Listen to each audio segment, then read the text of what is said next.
everyone. Welcome to Detoxified Society. We're so excited to be here. I'm Hadasha. And this is Myrna. Hi. How's everybody doing? And this is our first episode. And we're coming to you, and we're going to have this beautiful guest, a beautiful topic with Nekia Foxx. And before we get started, we're going to say a quick word of prayer. Yes.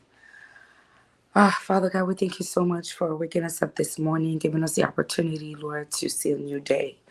And as we are starting day one podcast, we ask you, Lord, to take over it, to complete control, Lord, and direct us, direct our topics, conversation, and guests. Be with those that are listening. May it be empowering to them, Lord. May it be fruit to their soul so that they can to flourish and find ways to deal with situations in their life, knowing that they're not alone. Thank you again for what you're doing, what you're continuing to do, and what you're planning on doing. In Jesus' name we pray. Amen. Amen. Amen. So first things first, we want to talk about what is Detoxified. So Yes. it came from Detox Your Life movement, which I started years ago at our Yes. church. Yes. And it came from just me going through some emotional struggles, and I said I can't be the only one going through these things. So I said group therapy it is, and that's how Detox Your Life started. And then with this podcast, we just wanted just to really hone into just certain topics, just really come together. This won't be a place for a gender war. This is a place for healing, not man versus woman or woman versus men, Yes. but just a place of you're on your healing journey. You're getting a bit more mature when it comes to your emotions and your spiritual life and your mental life, because that's what Detox Your Life is all about. It's emotional, mental, and spiritual awareness.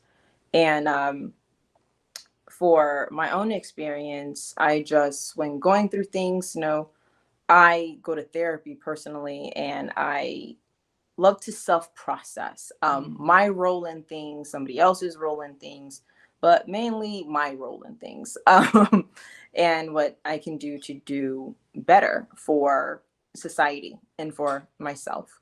So for Myrna, she has like with her like experiences. Yes. So I think that one of the reasons why I thought this was such an amazing idea is that we see people, but we don't know what they actually go through, right? So one can see Hadasha, myself, and they think that everything is completely perfect. And so when Detox Your Life started, even as a ministry in the beginning at church, it was so beautiful to see so many people that connected with the topics of conversation. And this was like from old to young. So it wasn't like necessarily just the youth, right? Or the young adults per se. But it felt like everyone could connect to the conversation. And so we felt like, and Hadasha definitely felt like we needed to address certain taboo conversations, right? That aren't preached That we're not about. that we're not preaching about, and it's not really something that is talked about unless it's like one-on-one with friends. Even then, sometimes we just don't even do that, right? For fear of embarrassment of some kind. So I think that this is going to be like such an amazing and exciting journey, right, for us to have.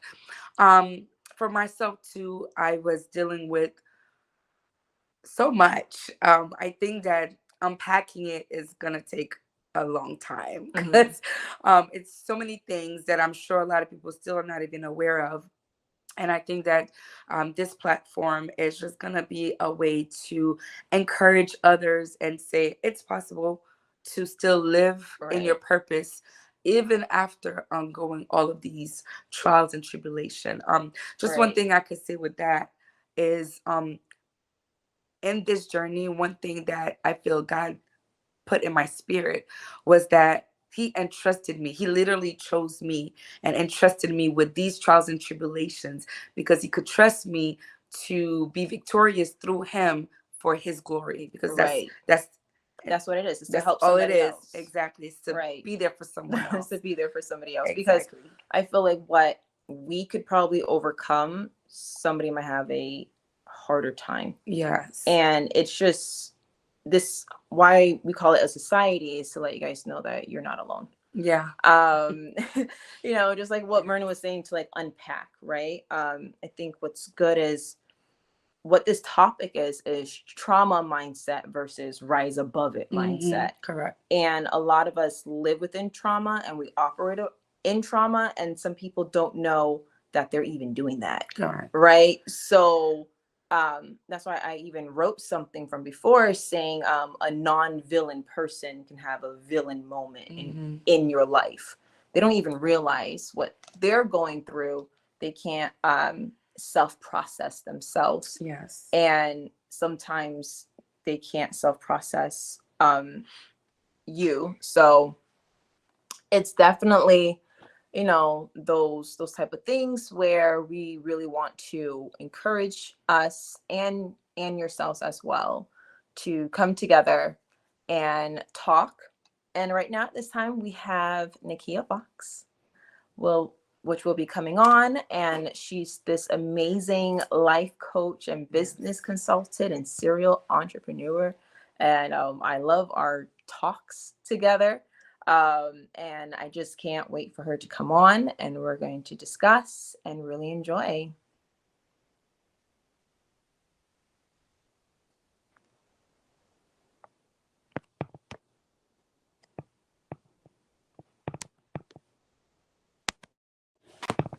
Nakia, how are you? Hi, blessings. How are you doing? Blessings. Good. Blessings. Thank you so much for being here with us. Most definitely. I'm grateful and honored to be here. I mean, this is I feel like it's so aligned and divine. Yes. It's definitely the right timing for it. Yes, definitely. Most definitely.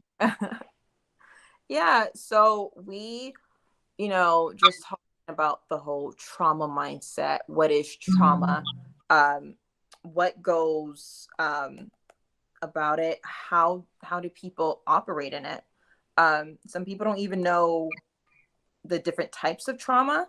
You know, I think some people blackball someone or say, oh, like you're just dealing with trauma. They don't even know what that means. Some people's words are very hurtful. They think they're saying something so profound and not realizing that they're being even more detrimental to somebody else. And doing research on the three main types of trauma, which is acute, chronic, and complex.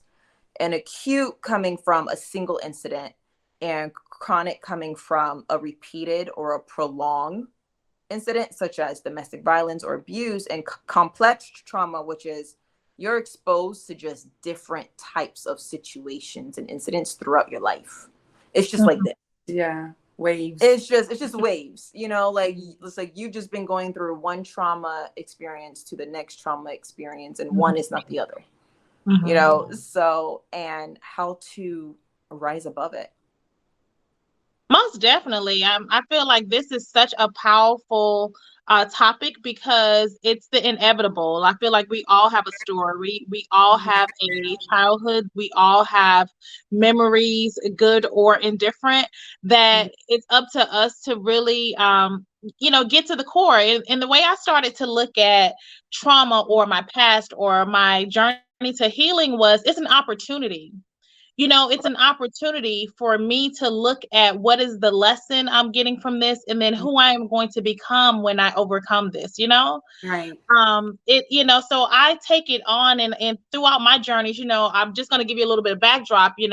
I've been an entrepreneur for the last 16 years. I've been starting my quote unquote transformation journey myself over the last, I would say, 2 decades. And what it has done is, I would not be the person I am today if it wasn't for it. Right. Wow. Because it builds you up. And I went through 10 straight years of depression, and I consider it successfully depressed, because I was achieving things, but living and thriving in darkness. Wow. Yeah, for years, and with a smile on my face, and being able to cope, which we can look around and see so many of, our peers that we've learned to thrive in a level of darkness throughout some type of period of our lives. And it got to a point that it was just too heavy. It was too heavy. And one thing that I had learned that I think changed my life is I learned how much power I had within myself if I take the opportunity to take my power back and understand that I'm not a victim. I got victory of the situation, and that I'm actually chosen to go through this. As you said earlier, we're chosen. It doesn't feel like you're chosen on the surface. No. Right? But No. in reality, you're chosen to go through this. And then I had to go through a process of reconditioning my thought processes to understand that, this life has been lived, and I win at the end, and that I won at the end, and that I have to fortify my processes of coping and responding to situations so that I maintain my power and my peace, because our power is in our peace. At one point I would just literally, respond and feel like I can get back at things that way, until I learned that my power is in my peace, is in my perspective. It's when I choose to say, regardless of whatever come my way, I can look back on every situation and know that it worked out for the good, and that it's working out for my good. And when, stereotypically, when someone says depression, individuals look at it as if it's, listen, it's a doomsday. But a lot of individuals go through, and most people at some period of their life will go through seasons where that's your opportunity to find yourself.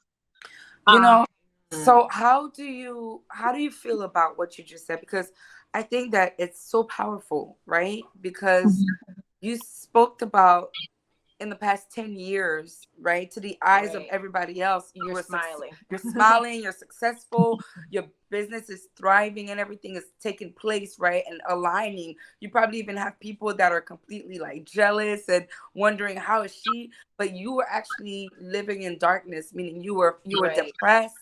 So how do you consciously remove and separate yourself from that time, from that period of what it appears to be versus what it truly is? How did you separate the two?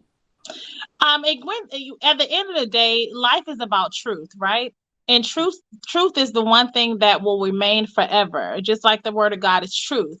It was my time to deal with my truth, regardless of the illusion, regardless of what was going out, what the image was. I had to deal with my truth. I had to deal with, when I laid my head down at night, I was tired of crying. I was tired of not, I was tired of repeating self-sabotaging ways when I always would get to a certain point to cross over to the next level. So I had to have courage. I had to have courage to literally go through the layers within myself that was allowing me to witness my divine truth of, like, who am I? Where am I actually on my journey? And I feel like that's the first stage of being able to heal and dealing with trauma, is being able to acknowledge your truth. Like, where are you in this process? What role do you play in this? And what role do you choose to play in this moving forward? And I went from being, I would consider it a repeat offender, of recreating. I was just talking to my mother today, and I said, I remember, at one point in time, that's what I believed. I believed that people were, out to use me, or people were going to try me. And I was always on defense mode, right? And if you believe that, you will continuously create and encounter those situations, because whatever you believe is true. Right. I love the fact that you said that, because we're in the middle of reading this book. Yes. And it's by Florence Scovel. I love her. Yeah. Oh my God. I love her. And she really does talk about how, how powerful our words are, and how we call things onto our lives. Yes. And how just living in fear, living in worry, and like those type of things. Because I love what, like, she says in this part of the book, where there's faith, where there is infinite intelligence, when it comes to those things, there's a feeling of security and happiness. Mm-hmm. And I feel like a lot of times what happens is because we're so scared for something not to happen, we just attract that. Correct. Mm-hmm. Yes, we just attract that naturally. Right. It's the power of it, because we're all energetic beings, and we create the world that we live in, good or bad. Right. And I think that goes back to the, once again, understanding, regardless of whatever happened to you, that you ultimately have the power, and it's up to you to align with the vibration that is of the life that you feel you deserve. And I think that's the bottom line. I had to figure out not what I said I deserve. What do I really believe I deserve? You know what? There's one word, and it's just sticking to me even now. It's just repeating itself over and over in my mind. Is the word courage. Yeah. Let me tell you something. I think that I don't think we understand the true meaning of the word courage. It's not courage to get on stage and sing, right? That's one element of it. But when you have to face you and have the courage to completely tell yourself that no, you want to rise above trauma, that takes courage. Because if that's all you've known, and if that's how you've been operating all your life, come on now, how do you find courage to say, I'm gonna stop this cycle of literally stopping my blessing, blocking my blessing, sabotaging myself and the growth that I need to grow in life, right?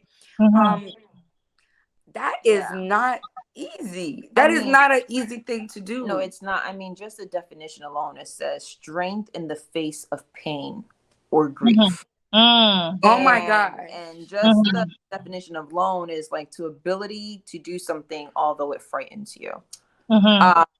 And I think the scary part is, I think it's beautiful when someone is just self-aware that they've been through a traumatic of series or just a lot. I think it's beautiful when someone can admit to themselves, you know what, I have abandonment issues. I have rejection issues. I have fear of relationship because of this, or I fear success because of this. You know, I think that to me is even a first step. Some people operate, they don't even realize they have abandonment issues, and they're operating in that. And even in you can see it in relationships and friendships and different types of things like that. Like they're just so scared of getting hurt, they don't want to feel it. I call them track stars. You know, I call them track stars. They run before, right? So they run before they even want to deal with something. They run like they can't sit there, self-process, and say, is there a different perspective? Is there's a different way of going about it? They're just so scared that hurt is probably their mom left them.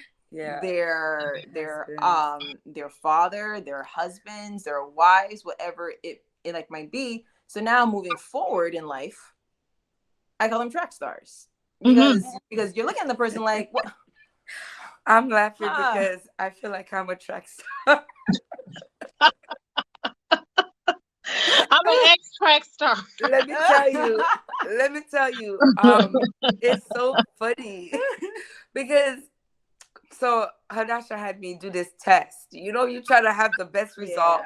Right? You want to be like, oh man, I got good results. It was so bad. The attachment style test. Oh my God. And so I was like, oh, I got issues. But honestly, I was laughing because as she was speaking, I was recently having this conversation and they're like, are you running? And I'm like, I'm not running. But in my mind, I'm like, man, if you only put on my running shoes. You know, but you know what? This is where your circle is so important. This is where if you are in a relationship, whoever is trying to deal with you, them understanding where you come from is such a big thing. I was listening to this podcast and they said two things that touched me. One, it was said that I'm not afraid of someone that has trauma. I'm afraid of someone that still wants to live in the trauma. Yeah, to operate. Right. So I'm not afraid of dealing with someone that had trauma. It's just someone that still does not want to move away from it, doesn't want to rise above it or acknowledge it. And then you mentioned peace.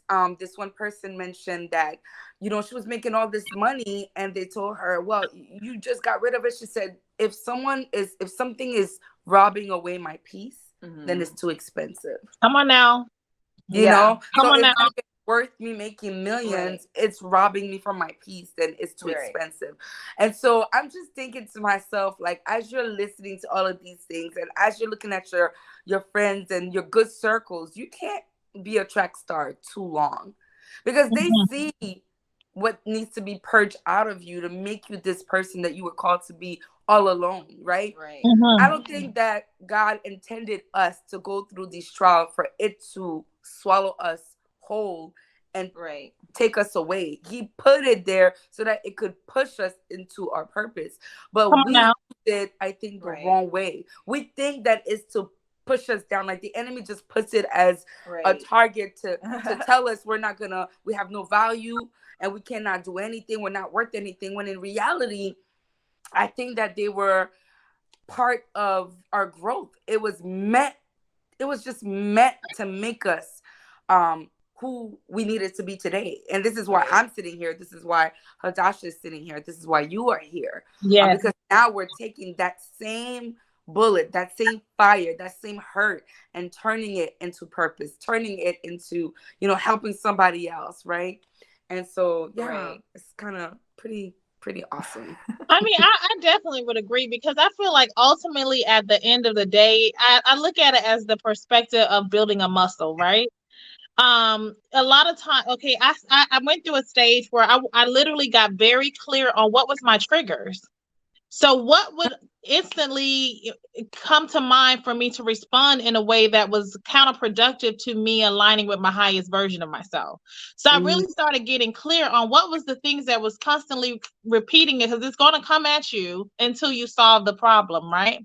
So I literally started getting clear on what were my triggers, first of all, and then understanding that if I pass the test, meaning that I emotionally am in control and emotionally intelligent to know while it's happening, because at first we were just living in it, right? Just think of the progress in our lives.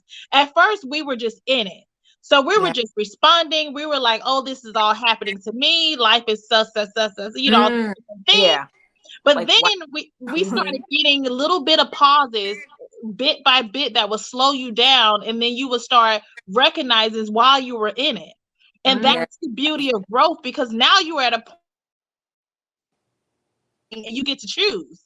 It's like, oh, I know exactly what's happening, and I get to choose the outcome based on me aligning in this moment with the highest version of myself, because I'm building my muscle in this area. And then guess what? Over time, you will no longer even experience those situations, because it's no longer effective.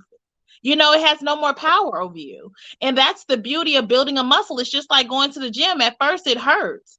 At first, it's very, you're feeling like you're about to give out a breath and, fall out.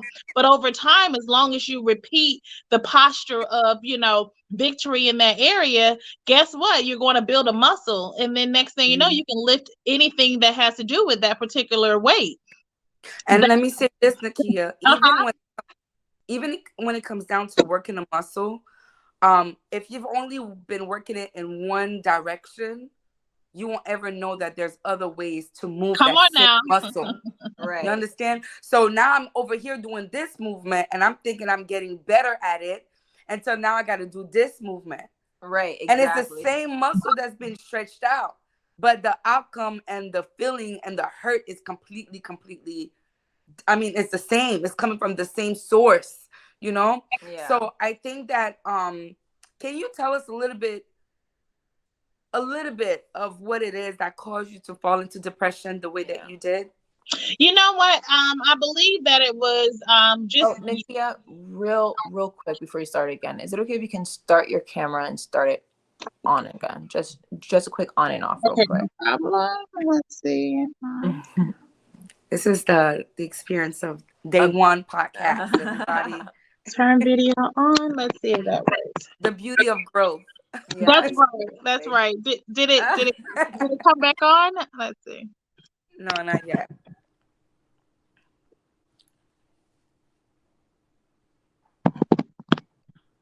Let's see. I think that works. Yeah, I might just like take a minute Yeah. to turn on again. You just say we are live. We are live. We are live. We are live. It's the beauty of it. Yes. Let's see.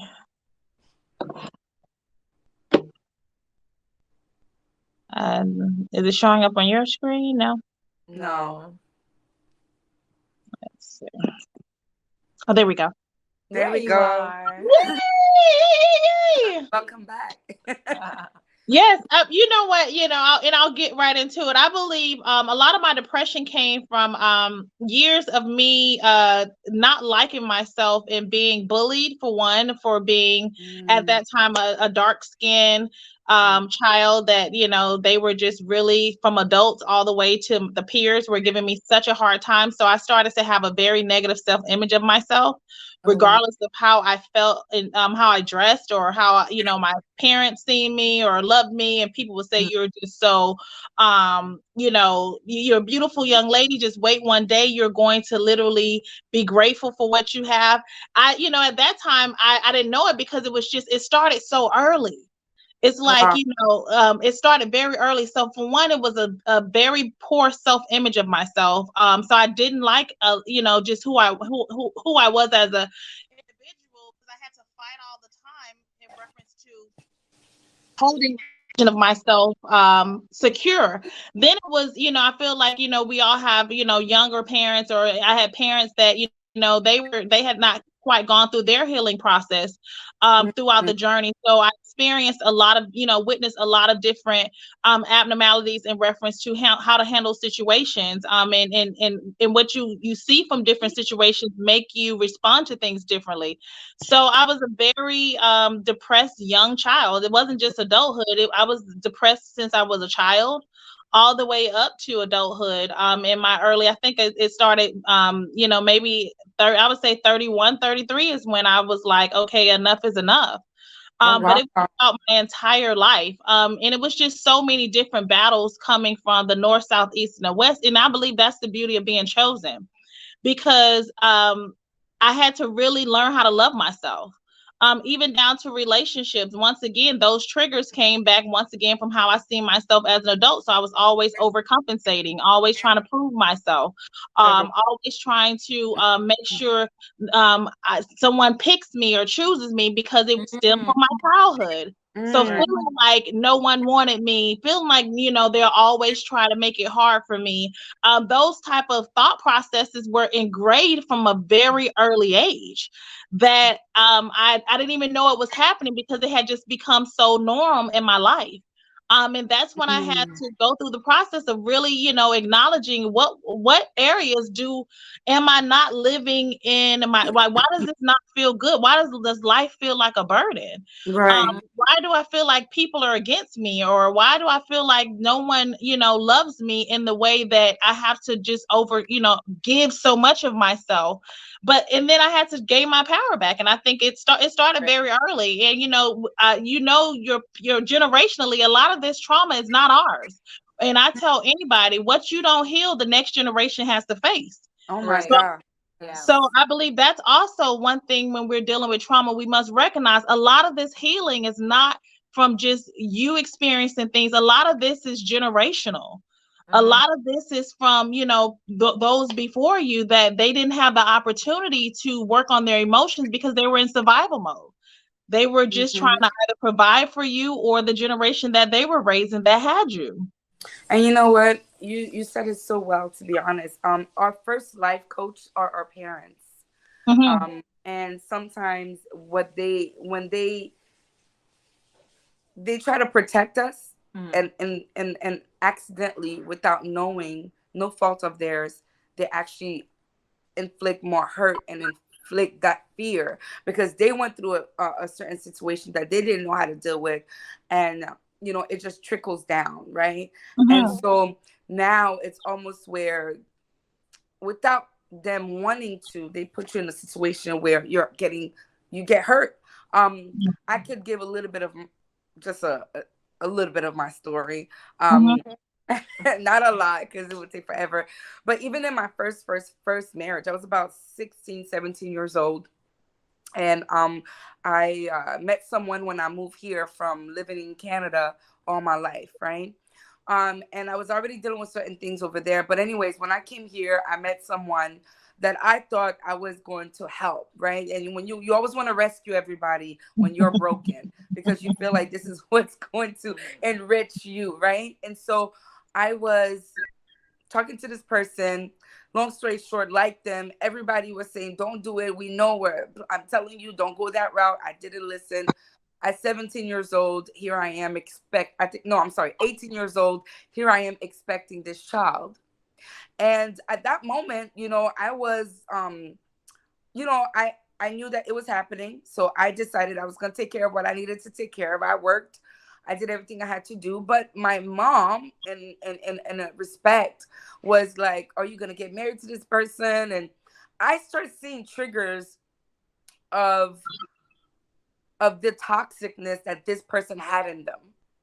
And that was before my marriage. And I could have prevented a lot had I decided to stay within my feelings and my own discernment and not move forward in that relationship. But because, of course, coming from a Christian background, you get married outside of wedlock, hey, if this guy is here, go ahead and marry him. And even when it wasn't, it was more of a push of go for it, and disaster. I experienced, domestic violence. I experienced, rape. I've experienced nonsense in that season of my life. But to fast forward it here today, I'm 40 talking to my mom, and she's here saying, sometimes parents are wrong because, now I'm like, doing this new adventure. And she's like, go with your feelings, go with what you feel is right. Trust your discernment, trust your inner peace. Why? Because she is healing and she's seen life differently now. She probably has been speaking to different people, listening to different words. And that's just realizing that, let me not push anybody else in the direction that I was myself pushed into, because she had the same experience as me, and so I think that we look at what seemed to be safe, which is our parents. We look at what they do, what we think is success, what we think is healthy, and in reality is completely toxic. But this is what we're looking at as a frame of what we want life to look like for us, not knowing that we need to like break the generational curse, but we don't know that we're in that moment. And I think with different type of experiences, I think it's a beautiful thing once you realize it eventually, right? Because even I'm like pointing out books that like help out so much, but this book right here, Winning the War in Your Mind. I love what the author says on our mind is a war zone. And if you don't recognize that you're in a spiritual battle, if you don't recognize that the energies around us is just on constant attack mode, you can't change what you don't face. Yeah.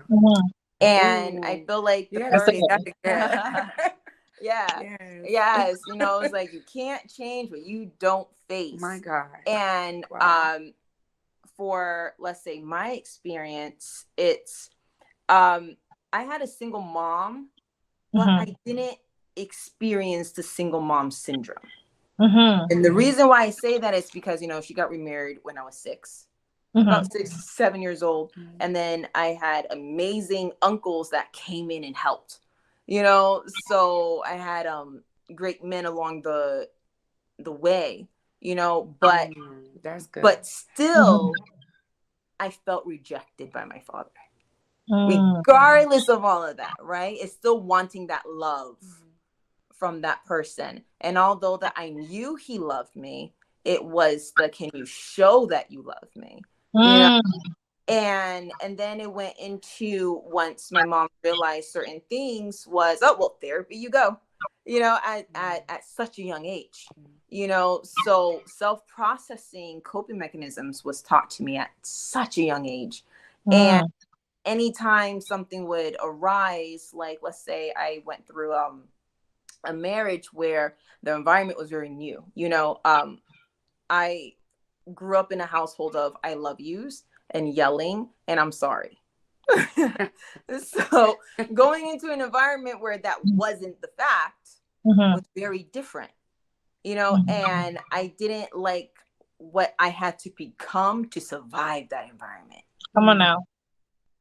And what happens is now you take on certain bad habits that you didn't once have before. Whereas I suffer with like mild anxiety, where if a environment isn't stable, I become a track star. If I don't feel emotionally safe, mentally safe, or spiritually safe, I just become very like uneasy with you.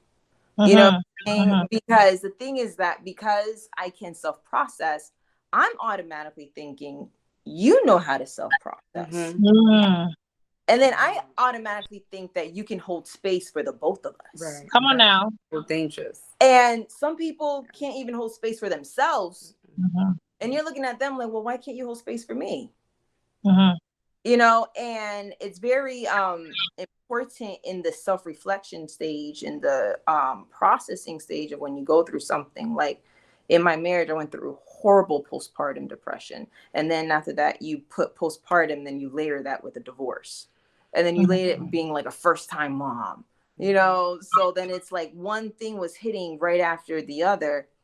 And I thank God for my therapist, like I prayed about it, because it's not every therapist that can do that, that can help you self-recognize, get out of that moment.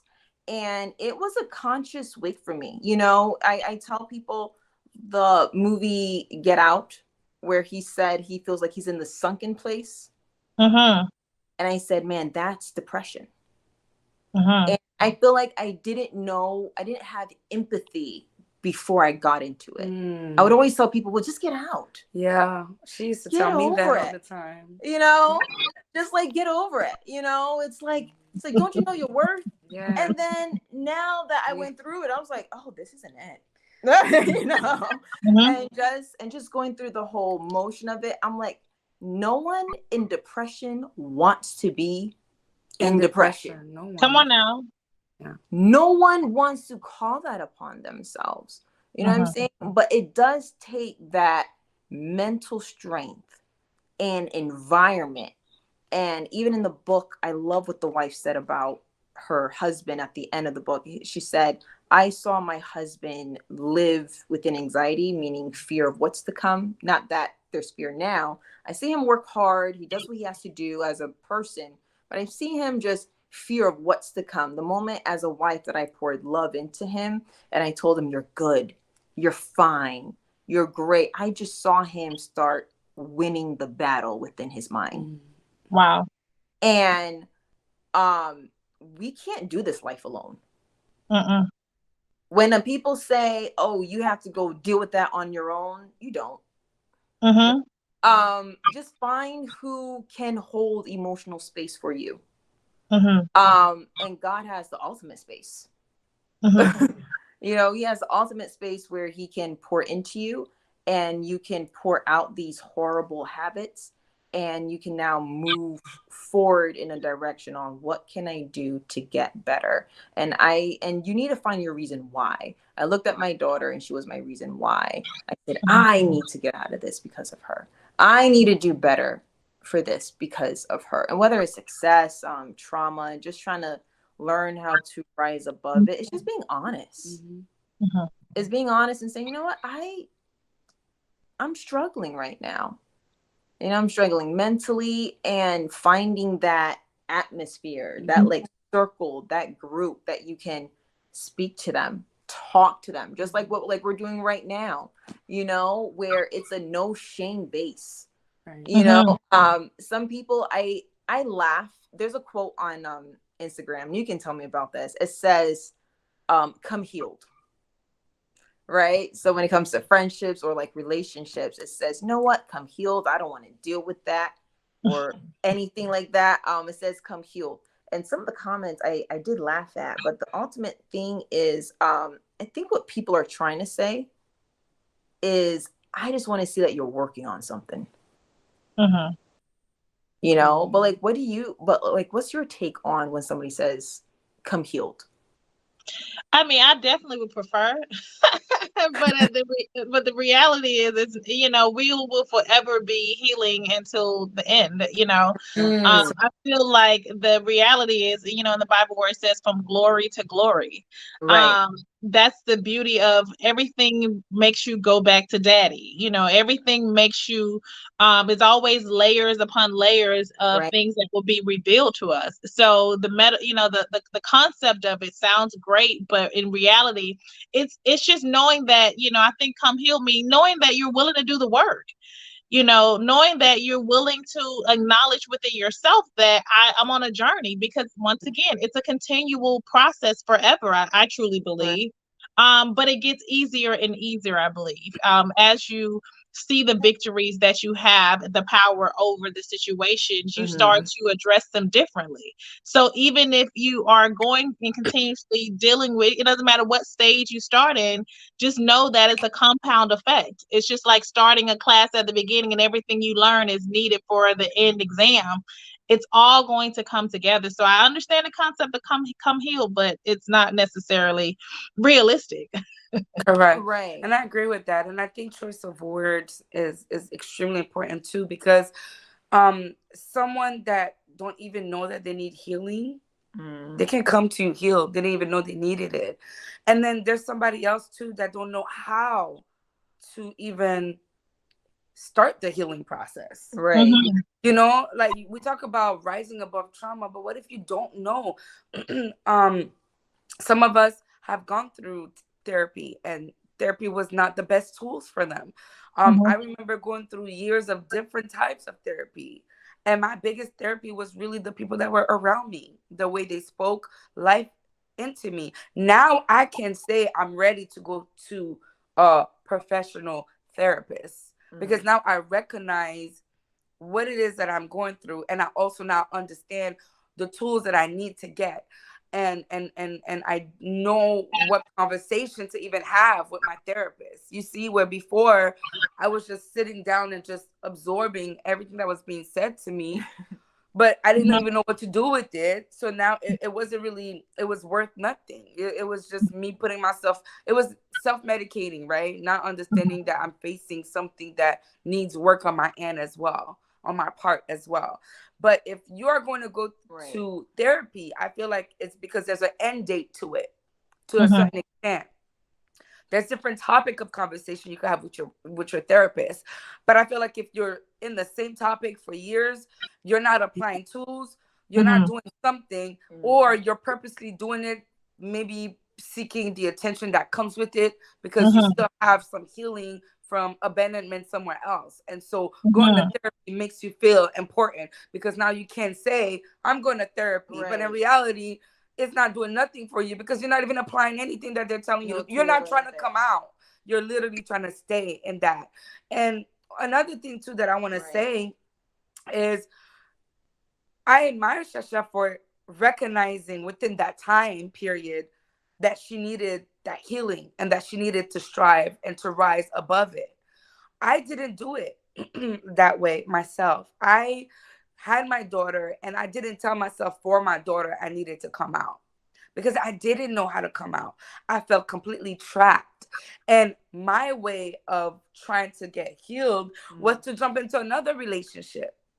And it's not to say that this person wasn't good, but because I wasn't properly self-evaluating myself and my worth, I jumped into a relationship to where even when that person probably needed healing of their own, certain actions and certain things that they did, I deemed it as that's how it is. That's how love. That's their way of loving me.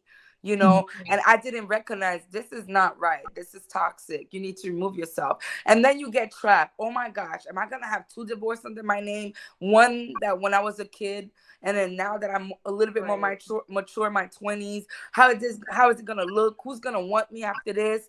I'm definitely like causing. And so kids came along, that relationship. And I'm looking at myself like, I'm still not looking at myself as rising above because of my children. So I'm saying this to say that there may be people listening to us that they have reasons to rise above, but they don't recognize it because they don't understand how to even do it. I said it before. Again, the circle. I had friends. I had Adasha tell me, "Come on, Myrna, let's do this. Let come out of this. Like let's do things differently." I had others purging out what I didn't know how. I didn't know how to take the layers off, right? The scabs off, things that were like literally stuck on me for years, and you need somebody to help you pull it out. And when I could see clearly, a little bit clearer, then at that point I was like, okay, now I know how to take on. Like now that those wheels are off, I know how to start riding this bike on my own, and certain choices that I'm making are different. Now I could say for my children, I want to do better because I have 3 girls. And so I have no choice to try to break this generational curse, even when they've already experienced, so much. But I think that one needs to take time to recognize, and like you said, Shasha, you cannot do it alone. This is why there's so much rate of suicide, because now they think they got to deal with it, because we have slogan like this, say come heal. So someone that don't think that they're not ready to come heal, so they go and do harm to themselves or find themselves in a destructive situation because they feel like the only way they're going to find their match is if they're at 100%, when in reality, that's never going to be true. Because healing is not an end to the road. It's literally a ongoing process. You're always going to be healing, and it's just the tools that you bring with you, to heal. And if God puts someone in your life that wants to help you heal, sometimes that is your therapist. You know what I mean? And we can't reject that as well. So I think that is so much that we have to be careful about how we say certain things so that we don't lose the other percentage of people that feel rejecting now just by saying come heal. I honestly believe it's all about the first step is saying I'm willing to have courage to face the unknown. Yes. So when you can get within yourself and build up enough courage to face yourself and to face not just, to face the broken version of you and to accept and love her exactly where she is, or him exactly where you are. And the first step to healing and the first step to dealing with trauma is self-love, the self-acknowledgement. And, one of the things I would tell individuals, they was like, how did you get to this point? Listen, I got tired of, going to church and couldn't apply the word of God to my life because I didn't believe it. It's like I tell anybody, you can hear the word over and over again every Sunday, but if you don't actually believe by not being able to apply it because within yourself, you don't feel you deserve it, it's a whole nother battle. I didn't know while I was going through the process that I didn't feel I deserve. Like, what do you mean someone loves me for nothing? Just for me being me. Like, what do you mean I deserve to have the peace or the prosperity, or just for me being just nothingness of me? I am meant to be. I could not even, first of all, process that. So how can I apply the word if I don't even believe at that point for me I deserved it? So I had to go and start at the root in order for the word to work in my life. That's the first thing. I had to deal with the layers of like, what's my self-love within myself, and then now to receive all of God within myself, because then it gets to the bottom line is when you start loving yourself and receiving God's love for what he is for you, that's nothing external from yourself you need. So guess what? When you start needing nothing outside of yourself, that's going to start eliminating some of the things that you've been triggered for, because a lot of those traumas are making you need things externally. The validation, the approval, the like how, the money. If I can be who I am, if I can feel my best, even with a negative bank account, If I can feel my best by myself, single, never been married, if I can feel my best with a lot of things that were looked upon as when this happens in my life, I had to stop when this happens to me and start literally enjoying the nothingness of me. Yeah. Because now you have the power. So imagine if you find your nothingness of you and you are embracing it and loving it. What can the enemy offer you from there? No, it's so true. I love this part in the book where he was trying to do something for his career and it didn't go as planned. And he said the voices filled his head, like, you aren't enough, you will never be enough, you'll never measure up, you don't have what it takes. And he said how he felt dejected, embarrassed, confused, and angry and devastated. And he said within that moment, God told him, you are not who others say you are who I say you are. Come on now. And when those voices are loud, and I love it because this week, you know, the Holy Spirit told me off in my devotional time. You know, he's like, you tried to be vulnerable last year to someone, but if you came to me with your vulnerability, I would have told you what to say. I would have told you not to even move forward with your vulnerability, because not everyone can hold emotional space for you. And you know what love is, because even if they don't know what to do or how to respond, it'll still be with love. And the Holy Spirit was like, you know, you sometimes don't know what to do your own self, you know? So, and that's even with self processing, you know, sometimes it just takes standing still and watching the Lord fight for you.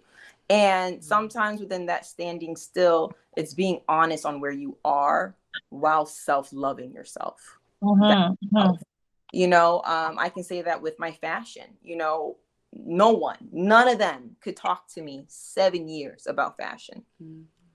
I was so devastated and so angry that I lost that business that I didn't even want to see that. I didn't want to see my passion. I didn't want to see that.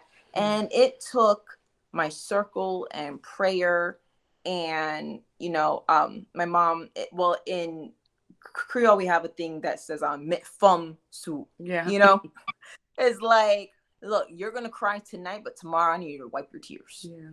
You know, and get back to business. Yeah. You know, it's one of those things where it takes time.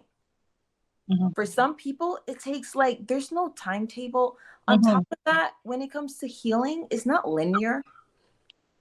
It's not a straight process. It's not a straight line. You're not always going to have the answers. No. And you really have to be in a safe space. Like, if I tell a loved one that I just feel embarrassed within a weak moment and the reaction is harsh, that's all you need right there. To say, you know what, let me remove myself, or, you know what, if they remove themselves, there's a blessing in rejection.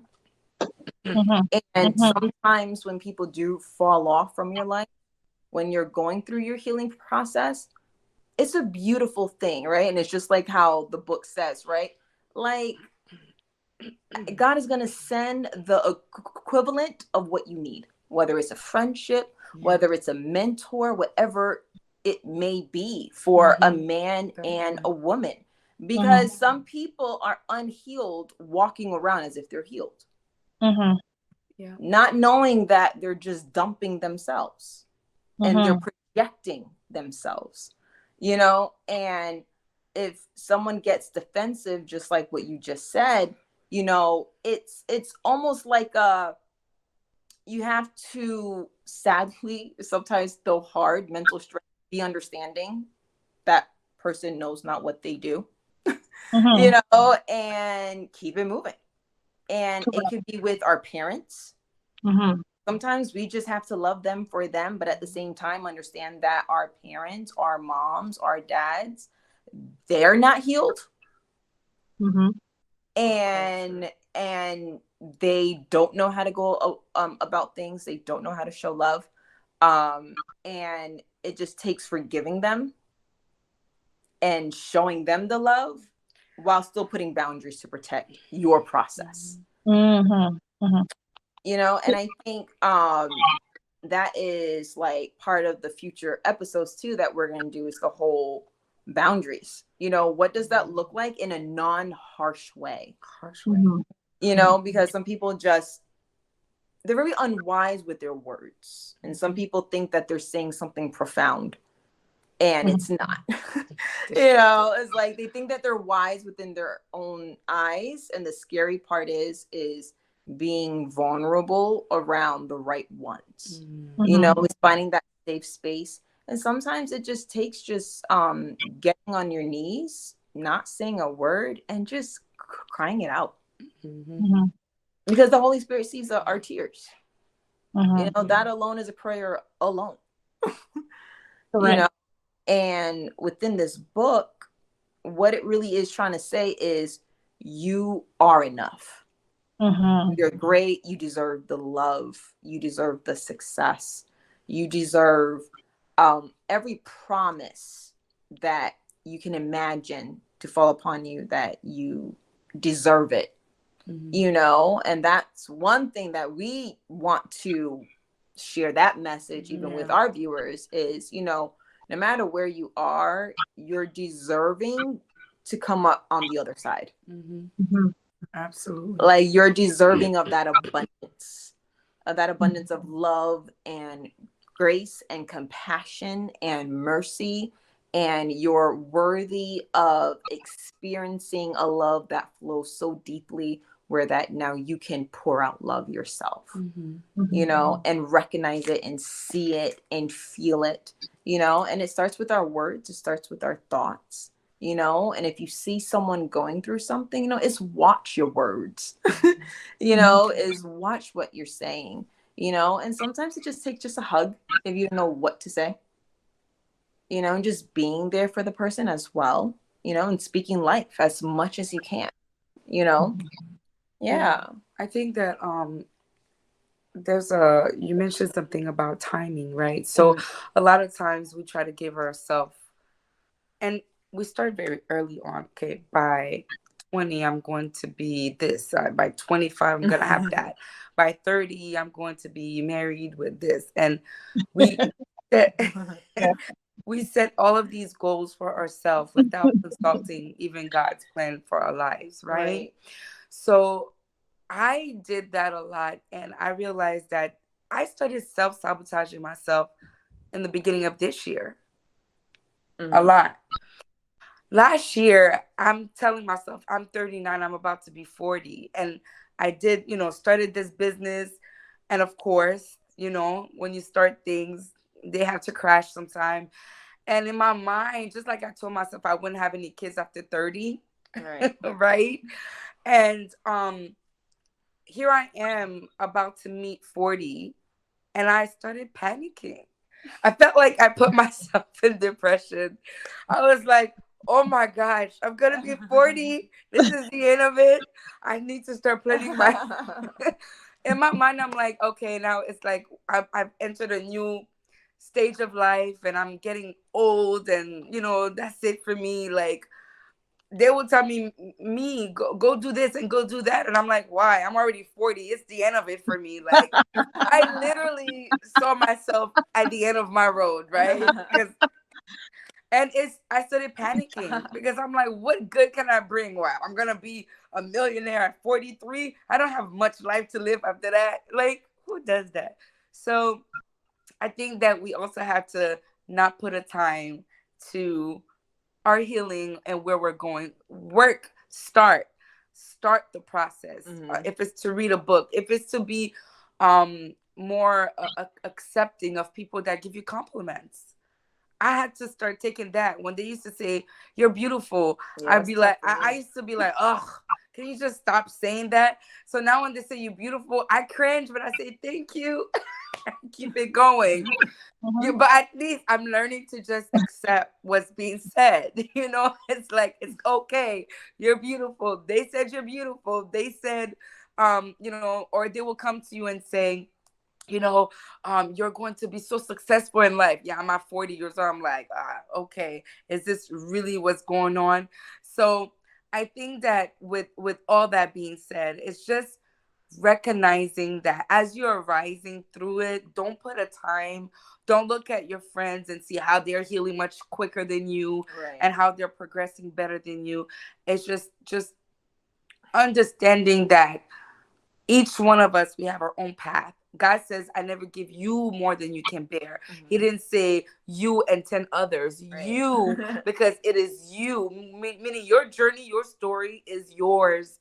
You are only going to use it to speak life on somebody else, Right, not somebody else. for someone not for permission, right? I'm not Right. asking you, is it okay that I'm going through this?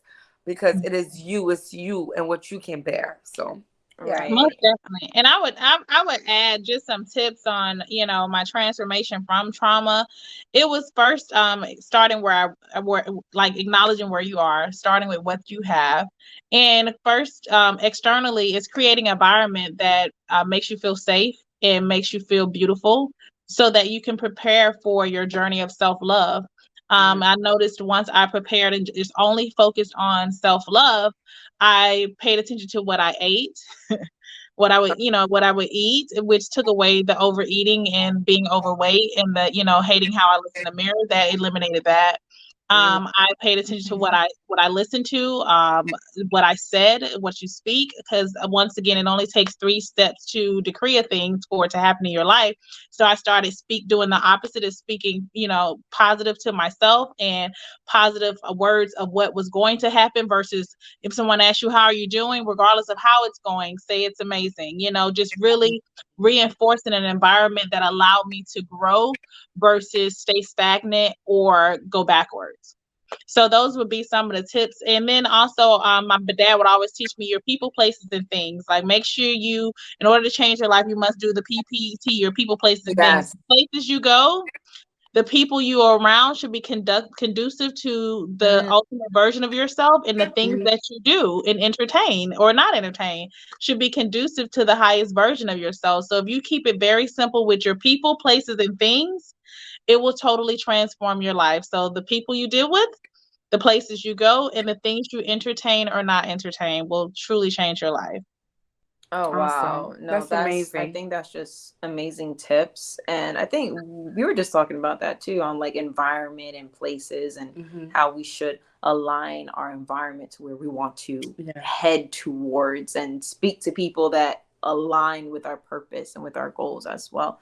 So those are like beautiful tips. Thank you so much. And thank you for coming on. Everybody, again, this is Nekia Foxx, life business consultant, serial entrepreneur. I mean, just amazing information that she just has on her website. May you say your website again, please, Nekia? www.NekiaFoxx.com. And it's I am Nekia Foxx on Instagram, and it's Nekia Foxx on all the other social media outlets. Yes, thank you so much for joining our Detox Talk. And this is our first episode. As you can see, we have a bit of malfunctions, but we're still excited. Yeah, this was amazing. It was amazing, and I know it's going to help. It's going to literally just create a amazing windfall of blessings. It's almost here. It is. It's almost like a semi-automatic of testimonies going to come from this. Yes, and I claim. Yeah, I claim it it's too. Mine. Yes. It's ours. It's all of ours. Yes. And I want to thank you all for having me. And once again, thank you for allowing me to even be a part of your vision, a part of your dream, a part of being a live participant in what God placed in your heart. So thank you kindly for even allowing me the opportunity. Oh, of course. Thank you for saying yes. Yes, amazing, really. Yes, and we look forward to more talks. And I think you're going to be a part of our detox at the end of the month. When it yes, I'm looking forward to it. Yes. Yes. So stay tuned for the next episode. And again, I'm Hadasha. I'm Mirna. And we like to thank everyone for coming and joining in. And until next time. Rise above. Rise above. Bye. Blessings. Blessings.